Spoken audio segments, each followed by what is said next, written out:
विवाह नहीं समस्त मनरे गोटे स्वप्न थाए। समस्त पुओ मान मनरे झील मानक नहीं एक इच्छा थाए।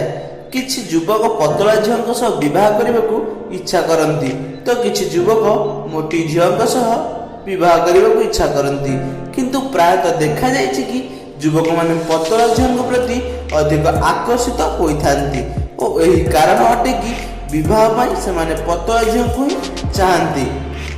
किंतु आज आम आपण को एमती एक कथा विषय कहवाक जाऊँ जहाँ जाना पर आपण भी पतला झील सह बह करने को चिंता भी करेंगे नहीं।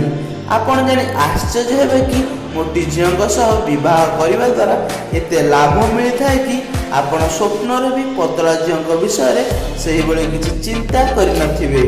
तो मोटी झील मान सहित बह करने द्वारा केते लाभ अच्छी जानवा चाहूँगे आपण ये भिडियोटी को संपूर्ण भाव देखु एवं जदि ए पर्यंत आम ये चैनल को सब्सक्राइब करना तेज तले थी नाली बटन टी दबाई जल्दी जल्दी सब्सक्राइब कर पाखर बेल आइकन टी दबाई दिखाँ जहाँफल एमती लेटेस्ट वीडियो नोटिफिकेशन आपण खूब शीघ्र पाइपर।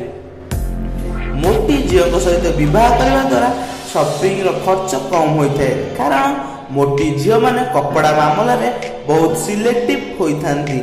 एमाने एही मामला रे एमानकर मुंड अधिक काम करे नहीं और स्वामी पाखरे एमानकर अधिक डिमांड करती नहीं। मोटी झील पतला झील अपेक्षा हृदय अधिक भल होती और से मस्तिष्क चिंता करने परिवर्ते हृदय सहित चिंता करती।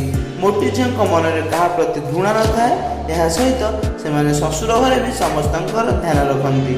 आपण जाने आश्चर्य हे कि मोटी झील माने असुविधा समय हृदय भी चिंता नकरी मस्तिष्क लगाई थांती।